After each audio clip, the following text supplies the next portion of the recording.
السلام علیکم۔ پرانی کہانیاں اور دلچسپ قصے دیکھنے کے لیے میرے چینل کو کر دیں سبسکرائب اور ساتھ دے کے بیل آئیکن کو لازمی پریس کریں تاکہ آپ کو میری آنے والی ہر نیو ویڈیو وقت پر مل سکے۔ جزاک اللہ۔ آج میں آپ کو سنانے جا رہی ہوں ایک لڑکی پر بیتی جانے والی سچی اور سبق آموز کہانی۔ تو آئیے بنا ٹائم ویسٹ کیے سٹوری کو سٹارٹ کرتے ہیں۔ یہ چودھری، یہ ملک، یہ وڈیرے، ان سب کے سینے میں دل نہیں پتھر ہوتا ہے۔ اس نے بھی ایک لڑکی کو حاصل کرنے کے لیے کیسی کیسی ظالمانہ چال چلی، لیکن قدرت نے جو چال چلی اس نے بساط ہی پلٹ دی، ایک انہونی ہو گئی۔ شرافت کی نظر جب نادرہ پر پڑی تو وہ چونک اٹھا۔ اس قدر خوبصورت لڑکی اس نے گاؤں میں پہلی بار دیکھی تھی۔ نادرہ اس بات سے بے خبر تھی کہ کوئی اسے دیکھ رہا ہے۔ وہ خواتین کے درمیان بیٹھی تھی۔ نادرہ کی عمر تقریباً 20 سال کے قریب ہوگی۔ وہ حویلی میں پہلی بار تقریب میں شرکت کرنے آئی تھی، ورنہ حویلی میں ہونے والی ہر تقریب میں اس کی والدہ نسیم ہی شرکت کرتی تھیں۔ حویلی میں آج سالانہ محفل میلاد کی تقریب تھی۔ شرافت کی چند سال قبل اپنی کزن راحیلہ سے شادی ہوئی تھی۔ وہ حسین ضرور تھی مگر نادرہ سے زیادہ حسین نہیں تھی۔ شرافت کو بچوں کی بہت خواہش تھی لیکن وہ ابھی تک اولاد کی نعمت سے محروم تھا۔ وہ خواتین کے اس حصے میں کسی کام سے آیا تھا۔ نادرہ پر نظر پڑتے ہی شرافت کام ہی بھول گیا۔ اچانک ماسی نذیرہ کے سامنے آنے پر شرافت نے اشارے سے نادرہ کے بارے میں معلوم کیا۔ ماسی نذیرہ نے جواب دیا، یہ نسیم کی لڑکی نادرہ ہے۔ یہ کہتے ہوئے نذیرہ آگے بڑھ گئی۔ شرافت بھی وہاں سے ہٹ کر مردانہ حصے میں آ گیا۔ ذہن اس کا اب بھی نادرہ کی طرف ہی تھا۔ وہ سوچ رہا تھا کہ اس سے پہلے وہ کیوں نظر نہ آئی۔ شاید وہ اس سے پہلے نظر آ جاتی تو اس کی بیوی راحیلہ نہیں بلکہ نادرہ ہوتی۔ نادرہ اس کے ذہن پر سوار ہو چکی تھی۔ شادی شدہ ہونے کے باوجود شرافت نے اسے اپنانے کا فیصلہ کر لیا۔ حویلی میں دوسری شادی کر لینا کوئی معیوب بات نہ تھی، اور پھر اس کے پاس دوسری شادی کرنے کا ایک اچھا موقع تھا کہ راحیلہ سے ابھی تک کوئی اولاد نہیں ہوئی۔ دوسرے دن شرافت اپنے کمرے میں بیٹھا تھا۔ ماسی نسیم جو کہ نادرہ کی والدہ تھی وہ کمرے کی صفائی کرنے آئی۔ اس نے اشارے سے ماسی نسیم کو اپنے پاس بلایا۔ وہ بولی، جی چھوٹے چودھری صاحب۔ شرافت بولا، یہ کچھ رقم ہے، رکھ لو۔ یہ پیسے؟ ماسی نسیم نے پوچھنا چاہا۔ تم بہت محنت کرتی ہو اور خدمت میں کوئی کسر نہیں چھوڑتی، شرافت نے زبردستی رقم دیتے ہوئے کہا۔ خیر، ماسی نسیم نے وہ رقم اپنے پاس رکھ لی۔ پھر شرافت بولا، نسیم، وہ تم نے اپنی بیٹی نادرہ کی شادی کی بات کہیں چلائی ہے؟ نسیم بولی، چھوٹے چودھری صاحب، نادرہ کا نکاح تو بچپن میں ہی کر دیا تھا۔ بچپن میں؟ کس سے کر دیا؟ وہ چونکا۔ اپنی نند کی شادی کے وقت نادرہ کا نکاح نند کے دیور کے بیٹے کاشف سے کر دیا تھا۔ شرافت بولا، کیا یہ زیادتی نہیں؟ کم عمری میں بچی کا نکاح پڑھا دیا۔ نسیم بولی، چھوٹے چودھری صاحب، یہ غریب لوگ ایک کام میں کئی کام کرنے کا سوچتے ہیں۔ آپ کو کم سے کم بچی کے جوان ہونے کا انتظار کرنا چاہیے تھا تاکہ اس کی بھی پسند معلوم ہو سکے۔ ارے صاحب، یہ بڑے لوگوں کے گھروں میں ہوتا ہے۔ غریب بیچارے تو پیسے بچانے کی راہ تلاش کرتے ہیں۔ ایک کام میں دو کام نپٹانا ضروری ہے، ماسی نسیم نے کہا۔ بچت کرنا ایک اچھی عادت ہے لیکن رشتے کرتے وقت ایسا نہیں کرنا چاہیے۔ اکثر ایسا ہوتا ہے، بڑے ہونے پر لڑکا خراب نکل جاتا ہے اور لڑکی کی زندگی تو ہو گئی نا خراب۔ اللہ پر توکل کر کے بچپن میں رشتے کر دیے جاتے ہیں، ماسی نے ڈریسنگ ٹیبل صاف کرتے ہوئے کہا۔ شرافت تو سوچ میں پڑ گیا تھا۔ ماسی نسیم نے اس سے بڑی بری خبر سنا دی تھی۔ اس کی عادت تھی جو وہ سوچ لیتا اس پر عمل ضرور کرتا تھا۔ شرافت نادرہ کو اپنی بیوی ہر حالت میں بنانا چاہتا تھا، چاہے اس کام کے کرنے پر کتنا ہی نقصان کیوں نہ ہو جائے۔ بچپن میں نکاح کی بات نے اسے پریشان کر کے رکھ دیا تھا۔ کاشف جو نادرہ کا شوہر تھا وہ ایک سمجھدار لڑکا تھا۔ اس کے نیک ہونے کا پورا گاؤں گواہی دیتا تھا۔ کاشف شرافت لوگوں کی زمینوں پر کام کرنے کے ساتھ ڈرائیونگ بھی کرتا تھا اور شہر سے گھر میں استعمال ہونے والا مختلف سامان بھی لے کر آتا تھا۔ شرافت اس پر زور زبردستی کر کے نادرہ کے ساتھ اس کا نکاح ختم کروا سکتا تھا، لیکن بڑے چودھری حشمت جو شرافت کے والد تھے اسے اس بات کی اجازت نہ دیتے۔ وہ اس معاملے میں سخت طبیعت کے تھے کہ ملازمین کے ساتھ غلط رویہ رکھا جائے یا ان سے کوئی غلط بات بنوائی جائے۔ وہ اپنے ملازموں کا بہت خیال رکھتے تھے اور اپنے کسی ملازم کا نکاح ختم کرنے کی تو وہ بالکل بھی اجازت نہ دیتے۔ شرافت اپنے طور پر اس نکاح کو ختم کرا بھی دیتا، پر بڑے چودھری حشمت اس رشتے کو ہرگز نہ ہونے دیتے۔ نادرہ کے والد کرامت کا بڑے چودھری کے خاص آدمیوں میں شمار ہوتا تھا، اس لیے نسیم حویلی کی ہر تقریب میں لازمی شریک ہوتی تھی۔ شرافت نے جب سے نادرہ کو دیکھا تھا وہ اپنا دل ہار بیٹھا تھا۔ وہ حویلی میں موجود نہیں تھی، لیکن شرافت کی آنکھوں کے سامنے اس کا شعلہ حسن ابھی تک موجود تھا۔ آج اسے زمینوں پر جانا تھا۔ ناشتے سے فارغ ہو کر وہ زمینوں کی دیکھ بھال کے لیے چلا گیا۔ اسے وہاں نادرہ کو کھیت میں کام کرتا دیکھ کر بڑی حیرت ہوئی۔ اس کے وہم و گمان میں بھی نہ تھا کہ اس طرح نادرہ سے ملاقات ہو جائے گی۔ وہ آہستہ آہستہ چلتا ہوا اس کے پاس گیا اور اب اس کے دل کی دھڑکن تیز ہو گئی تھی۔ شرافت اس کے قریب جا کر بولا، آج تمہاری ماں کام پر نہیں آئی؟ نادرہ نے جواب دیا، وہ اماں کی طبیعت ٹھیک نہیں ہے، اس لیے میں آئی ہوں۔ اچھا، میں بھی تمہیں دیکھ کر چونک گیا تھا۔ خیر، تمہاری ماں کے علاج کے لیے پیسوں کی ضرورت ہو تو مجھے بتا دینا۔ نادرہ نے جواب دیا، حکیم صاحب کی دوائی سے فرق پڑ گیا ہے، دنیا بدل گئی ہے، اور تم لوگ ابھی تک حکیم سے علاج کرا رہے ہو۔ شرافت کو حکیم کا نام سن کر حیرت کا جھٹکا لگا۔ نادرہ بولی، وہ دراصل اماں حکیم صاحب کی دوائی سے ہی ٹھیک ہوتی ہیں۔ اچھا، مجھے تو کبھی بھی حکیم صاحب کی دوائی سے فائدہ نہیں ہوا، ڈاکٹر کی دوائی لینے سے ہی آرام آتا ہے۔ وہ کچھ دیر نادرہ سے بات کر کے آگے بڑھ گیا۔ دھوپ اور گرمی سے بچنے کے لیے ایک جگہ چھپرا ڈال کر بیٹھنے کی جگہ بنائی ہوئی تھی۔ شرافت اس چھپرے کے نیچے بیٹھ گیا۔ ذہن اس کا مسلسل نادرہ کے متعلق ہی سوچ رہا تھا۔ وہ نادرہ کے ساتھ زبردستی بھی کر سکتا تھا، لیکن وہ اپنے دل میں اسے اپنی بیوی بنانے کا ارادہ کر چکا تھا، اس لیے چاہتا تھا جب نادرہ اس کی بیوی بنے تو وہ نادرہ کو بھی ایسے ہی عزت دے جیسے وہ اپنی بیوی راحیلہ کو عزت دیتا تھا، اور یہ اسی طرح ممکن تھا کہ وہ اپنے کانٹے کاشف کو نادرہ کی زندگی سے ایسے نکال دے کہ سانپ بھی مر جائے اور لاٹھی بھی نہ ٹوٹے۔ رات کے وقت شرافت اپنے دوستوں کے ساتھ بیٹھا باتوں میں مشغول تھا۔ کاشف ان سب کے لیے چائے لے کر آیا اور اس کے چہرے سے خوشی جھلک رہی تھی۔ شرافت نے آخر پوچھ ہی لیا، کیا بات ہے بھائی، آج بہت خوش ہو؟ کاشف نے جواب دیا، ہاں، وہ دراصل بات ہی کچھ ایسی ہے۔ اچھا، کوئی پرائز پونڈ کھل گیا ہے کیا؟ کاشف بولا، پرائز پونڈ تو نہیں، انعام نکل آیا ہے۔ شرافت کہنے لگا، کیا؟ کیسا انعام؟ میرا بچپن میں نادرہ سے نکاح ہو گیا تھا۔ نکاح تمہارا بچپن میں ہوا تھا اور خوش تم اب ہو رہے ہو؟ شرافت کے دوست نے یہ بات بولی اور زوردار قہقہہ لگایا۔ نادرہ کے گھر والے اسے جلد سے جلد رخصت کرنے والے ہیں، کاشف نے بتایا۔ شرافت اس بات پر گہری سوچ میں پڑ گیا۔ وہ کسی صورت نہیں چاہتا تھا کہ نادرہ کی رخصتی ہو جائے۔ اسے بہت جلد ایسا فیصلہ کرنا تھا کہ نادرہ اس کی ہو جائے اور کاشف کو نادرہ کی رخصتی کی حسرت ہی رہ جائے۔ شرافت کا دوست اسے کہنے لگا، ارے یار، تم کن سوچوں میں گم ہو؟ نہیں نہیں، کچھ نہیں، ایسے ہی۔ شرافت نے جملہ ادھورا چھوڑا۔ وہ کافی دیر اپنے دوستوں کے ساتھ بیٹھا رہا، مگر ذہن اس کا کاشف اور نادرہ میں ہی الجھا رہا۔ رات کو جب وہ سونے کے لیے لیٹا تو اس کا ذہن اسی معاملے میں الجھا ہوا تھا۔ کاشف سے وہ نادرہ کو کیسے چھینے؟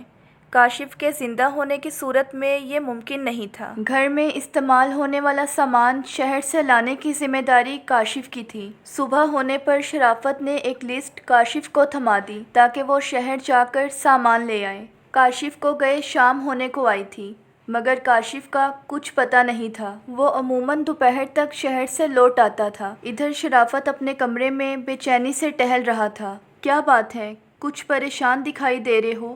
راحیلہ نے پوچھا۔ ہاں، میں کاشف کی وجہ سے پریشان ہوں۔ کیوں، کیا ہوا اسے؟ راحیلہ نے پوچھا۔ میں نے کاشف کو شہر سے سامان لانے کو بھیجا ہے اور وہ ابھی تک نہیں لوٹا۔ ارے آ جائے گا، آپ اتنا پریشان کیوں ہو رہے ہیں؟ وہ دوپہر تک آ جاتا ہے، رات ہونے کو آئی ہے، وہ ابھی تک نہیں لوٹا۔ وہ چھوٹا بچہ تو نہیں ہے، ہو سکتا ہے اسے شہر میں کوئی کام ہو، اسے نپٹانے کے لیے رک گیا ہو۔ ہاں، ایسا ہو سکتا ہے، کیا کروں؟